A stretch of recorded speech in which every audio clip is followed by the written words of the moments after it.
Ah là là là là là là. On est le 2 mai 2025, mon premier track day au Nürburgring. Allez, je vous raconte, je devais aller au Nürburgring ce week-end, donc ça, pas de souci. Mais la veille, mon Daniel m'appelle et me dit « Écoute, j'ai un petit plan sympathique à te proposer. J'ai 2 places pour un track day pour demain. Est-ce que ça t'intéresse ?» Inutile de vous dire que je dis oui immédiatement, que je saute dans ma voiture et que me voilà parti pour le ring. Alors pour la petite histoire, je n'ai pas encore fait de track day là-bas parce que pour un track day, il faut s'inscrire longtemps avant et que la météo étant souvent capricieuse au Nürburgring, s'inscrire sur un track day pour rouler sous la pluie, ce sera sans moi. Mais là, la météo est certaine, il va faire un temps de fou. Enfin, toutes les planètes sont alignées, à part un point, c'est les pneus. Je dis à Daniel, écoute, j'ai juste un petit souci, c'est que je n'ai pas de pneus ni sur la MG GTR, ni sur la Ferrari. Je voulais pas prendre la M4. Il me dit, je te rappelle. Évidemment, 5 minutes après, il me rappelle avec une solution pour la MG, pas pour la 296. Malheureusement, je dois avouer que pour un premier track day, j'aurais vraiment aimé prendre la 296. Mais bon, donc c'est bon, j'ai des pneus et vous l'avez vu, je suis arrivé à 6h du matin, à 8h, les pneus étaient changés. Nous voilà, 9h, station, tout est fait, le briefing, les autocollants, on est bon. Pour les track day, petite info, il est obligatoire de porter un casque. Et petite surprise, je ne m'attendais pas à cette règle, mais sur ce track day, il est également interdit de doubler par la droite. Donc on devra doubler par la gauche, comme on le fait sur les Touristenfahrten. Pourquoi pas ? Je n'ai pas vraiment compris pourquoi, mais bon. Toujours est-il que nous voilà partis pour ce premier test du Nürburgring ouvert complet. Alors je m'entends ouvert complet pour ceux qui ne connaissent pas. C'est le Nürburgring, la Nordschleife, est donc une boucle qui, lors des journées touristes, entre parenthèses, est fermée à un endroit. On est obligé de sortir ou de passer un péage. Donc on ne peut pas prendre la très très grande ligne droite qui permet de prendre des vitesses avec des voitures comme ça. On peut normalement atteindre les 300. Bref, c'est pour ça, entre autres, que le track day sur le Nürburgring est une expérience complètement différente. C'est qu'on peut enchaîner les tours sans s'arrêter en prenant cette fameuse ligne droite qui n'est pas fermée. Et ça, quand on roule sur la Nordschleife depuis des années, on n'a vraiment qu'une envie, c'est au moins de le faire une fois pour savoir ce que ça peut donner d'arriver au bout de cette ligne droite et de plonger à gauche avec un virage en dévers qui délaisse la voiture, qui vous emmène complètement à l'extérieur. Bon, déjà que la Nordschleife en temps standard, c'est des émotions à revendre, mais là c'est encore un level au-dessus. Bref, nous voilà partis. Donc moi avec mes pneus tout neufs, là on est sur le premier tour. J'y vais tranquille, hein. Je me suis fait quelques spins avec mes Cup 2 là, qui avaient 2 km quand j'ai commencé les tours, qui en plus, les Cup 2 ont besoin de monter en température. Mais surtout, je voulais vous montrer aussi ces images-là, parce qu'on a beau être sur un track day avec des gars qui sont plutôt au fait. La Porsche, là, la GT3 992, qu'on a eu du mal à doubler, le gars voulait pas se ranger. Et ça, bon, je peux comprendre qu'on n'ait pas envie de lâcher le morceau, mais il roulait vraiment pas, donc dans ces cas-là, on se range.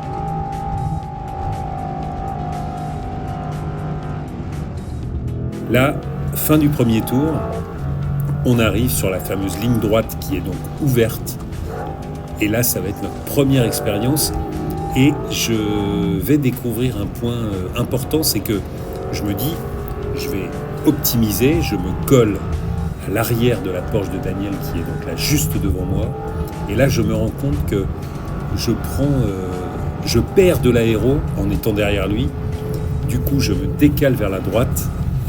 Bon, on prend une vitesse qui est sympa, mais on n'optimise pas. Du coup, Daniel se cale vers la droite, je me recale vers la gauche. 2 voitures qui étaient au départ, puisque là, il faut bien comprendre, il y a une 992 GT3 RS et une BM.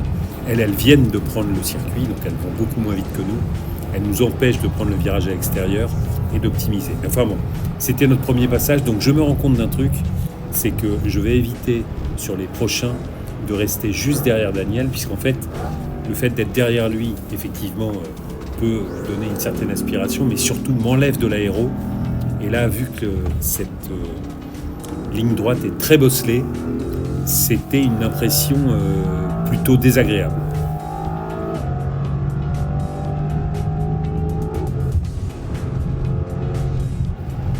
Bon, on a donc enchaîné les tours, et ce qui est vraiment hyper notable par rapport au Touristenfarten, c'est que quand vous enchaînez les tours sans faire aucun stop, même pas une petite pause pour repasser la barrière, pour repartir sur un tour, vous vous rendez compte de l'intensité que ça représente de faire un tour, puis 2 tours et 3 tours. Le maximum qu'on ait fait, c'est 3 tours enchaînés. Mais je suis sorti de là, mais j'étais lessivé. Alors, il y a aussi une chose qu'il faut que j'arrête de faire, c'est rouler la nuit, même si j'ai essayé de me reposer un peu dans la voiture. Là, c'était trop. Là, j'en suis même arrivé à la fin d'une session de même pas 3 tours, de 2 tours, à me brasser moi-même.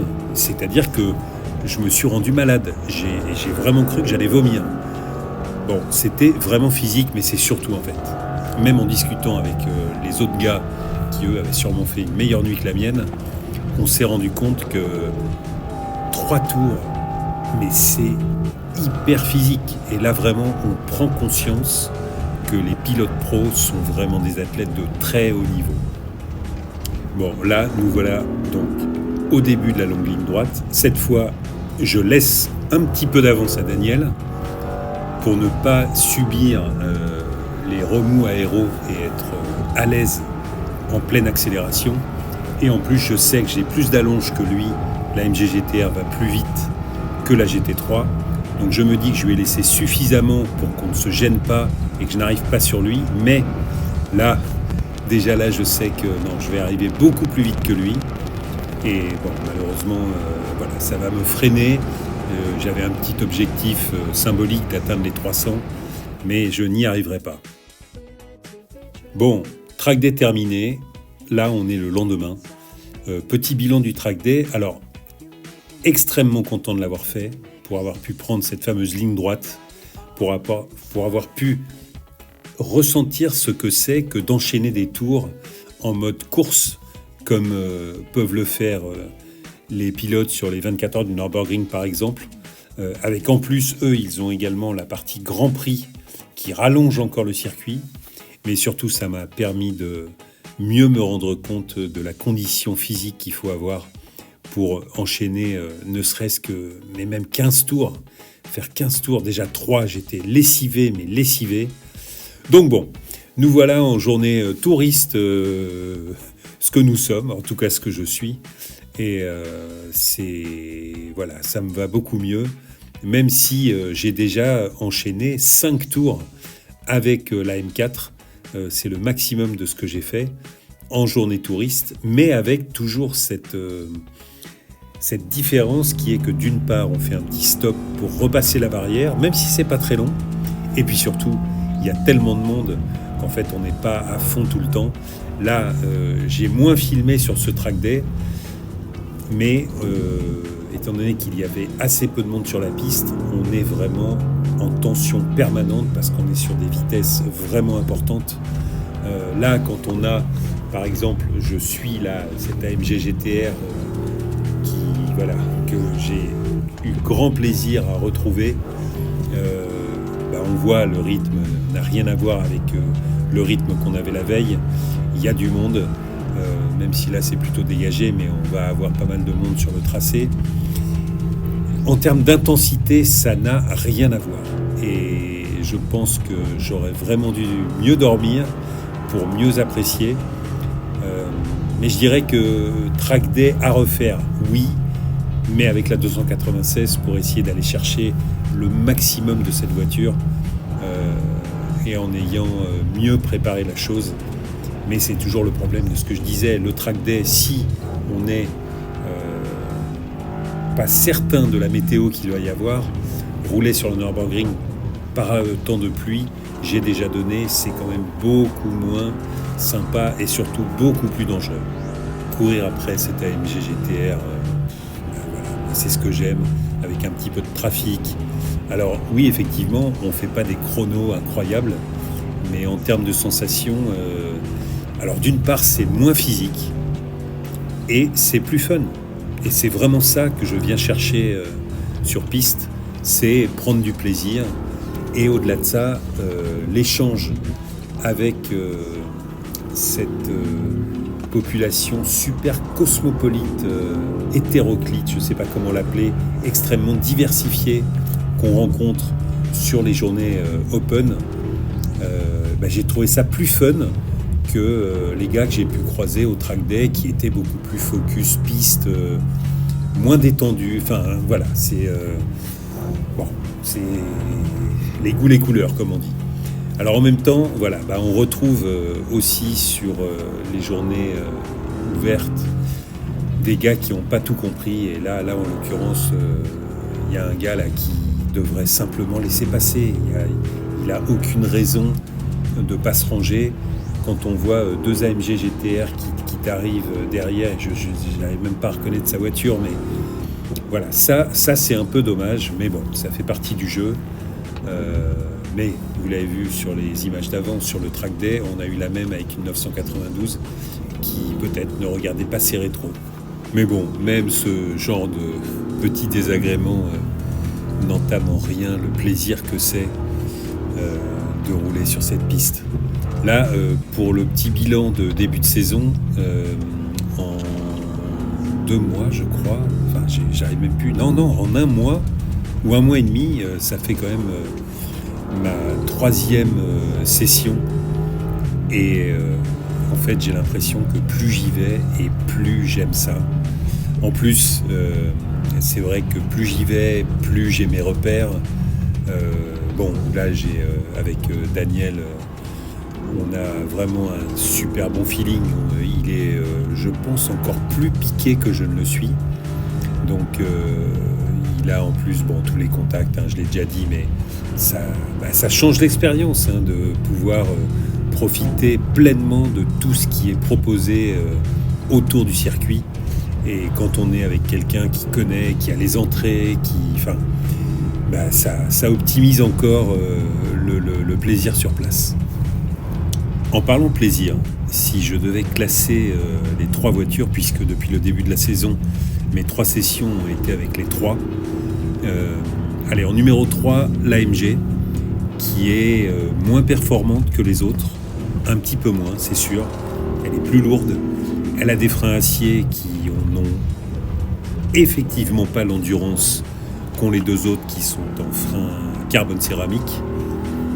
Et alors elle est sympa, mais elle est moins véloce que la M4.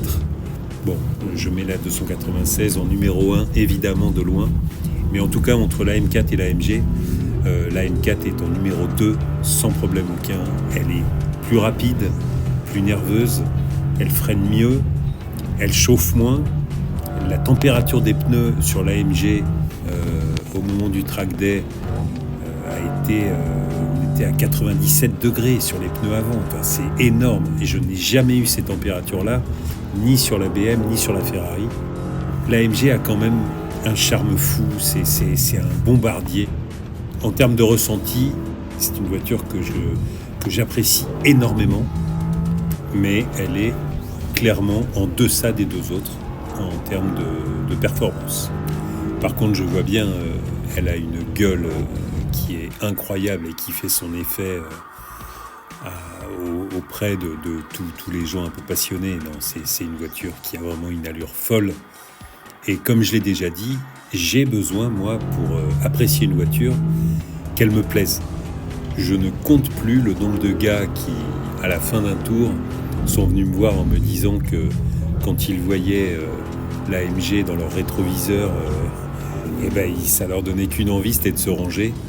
Et c'est vrai qu'elle a vraiment une allure, surtout de face, qui est pour moi rentré dans la légende.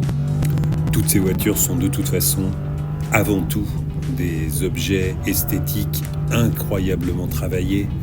Les designers se font des plaisirs dingues et plus ça va, plus les voitures sont extravagantes. Alors souvent de plus en plus grosses, bon, soit, mais le travail du design est complètement dingue et il faut vraiment rendre hommage aux constructeurs qui font des efforts en permanence renouvelés.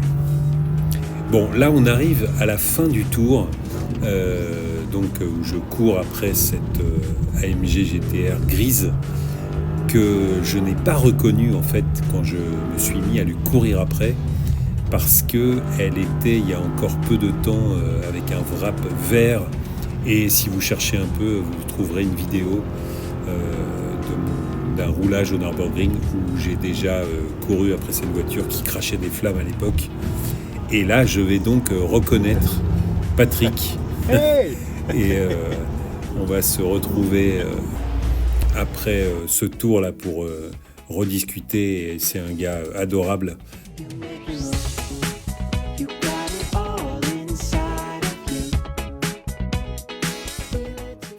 Bon, et en parlant de gars sympas, on a rencontré Vincent et sa GT3 RS, un gars adorable, un Français, avec lequel on a bien échangé sur cette journée du samedi.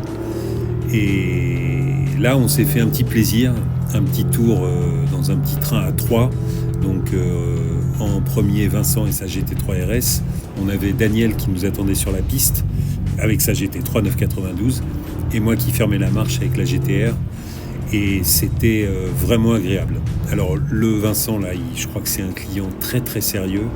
Le gars roule très fort, dans le genre bien piqué du Nürburgring, il se pose là. Alors lui, c'est en termes de nombre de jours passés sur place dans l'année, comment dire que j'ai l'impression d'être un amateur, mais très très très loin de l'assiduité qu'il peut avoir. Enfin bref, donc ça fait plaisir de rencontrer des gars complètement passionnés, qui sont vraiment, qui sont dans leur trip, qui viennent avec leur voiture, pas forcément accompagnés en permanence d'une bande de potes, ils viennent juste là parce qu'ils ont besoin de leur dose, et ça je le comprends, mais tellement. Donc on est donc le samedi après-midi, la météo va changer radicalement dans peu de temps. Là il doit être 14h30, 15h, quelque chose comme ça. Et donc on est sur le dernier jour, sur le dernier tour de la journée. Plaisir, même si beaucoup de monde, même si des moments où on ne comprend pas, ça s'arrête, ça se met en warning alors qu'il n'y a pas d'accident, ça repart. Enfin, bon, donc la journée s'est terminée sur ce tour, parce que cette journée n'a pas fait exception à la règle. Il y a eu énormément d'accidents encore.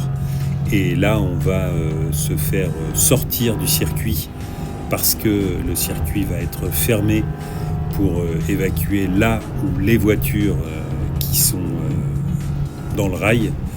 Donc là, en plus, quand vous avez beaucoup de monde, et c'était le cas de ce samedi, eh bien, quand vous vous faites sortir du circuit, puisque si vous suivez un petit peu le truc, en fait, ce que je fais dans des journées open comme ça, c'est que je ne ressors pas du circuit de la journée. On peut rester sur la piste, s'arrêter dans un endroit qui permet donc de rester aux abords du circuit, mais pas de ressortir sur la route, ce qui évite d'être dans le trafic et de mettre 1 heure pour re-rentrer sur la piste.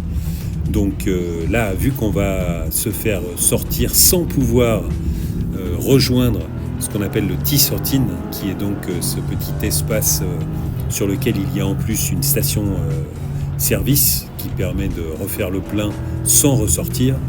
Bon, là, on se fait sortir sur la route, donc vu le monde qu'il y a, on est clairement dans l'idée de se dire que ça va être compliqué pour la suite de l'après-midi.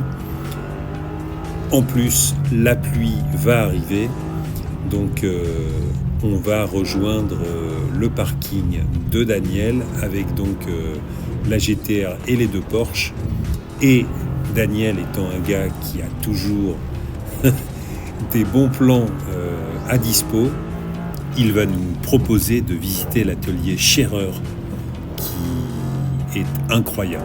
Mais avant ça, je voulais quand même vous toucher 2 mots de cette GT3 RS qui est une voiture qui fait rêver tellement de gens. Ça reste quand même la reine de la piste.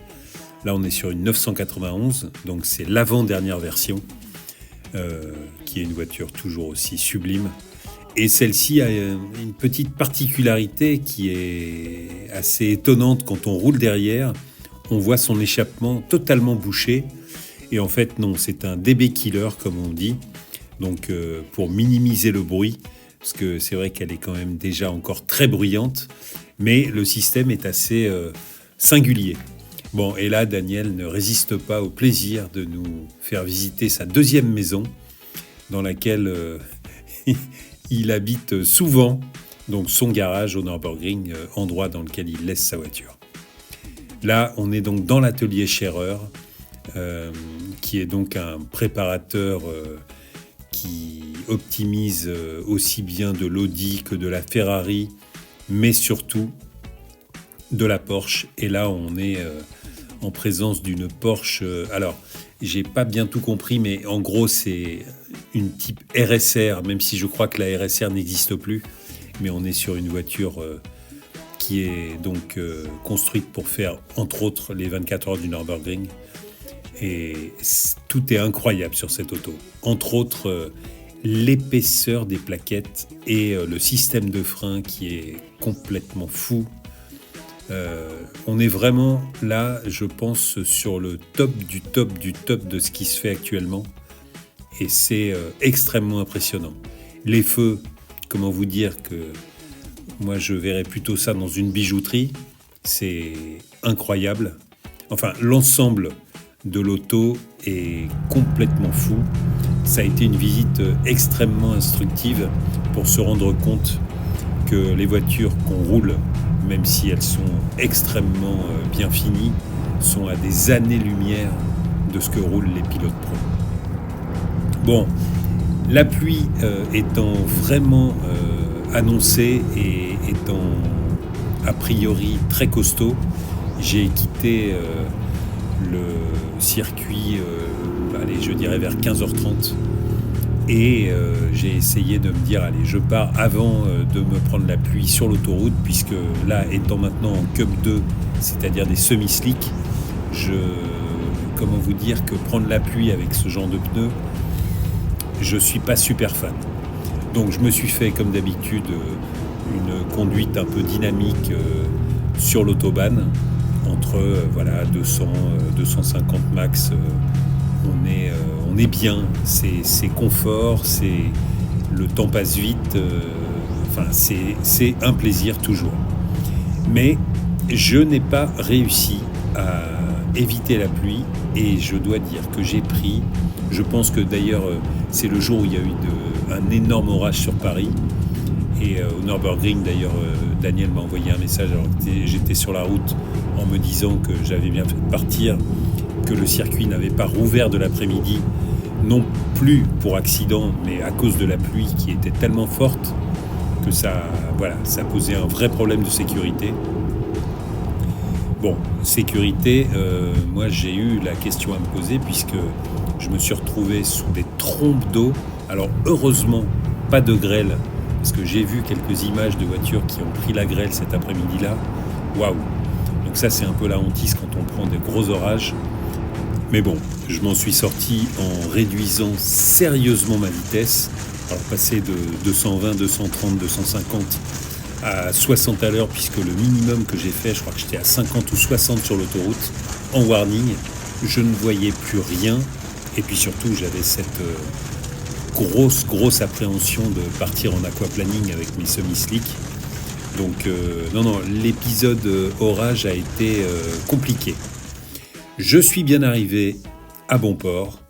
J'ai fait mon traditionnel passage par mon lavage auto préféré pour enlever toutes les petites traces et stigmates.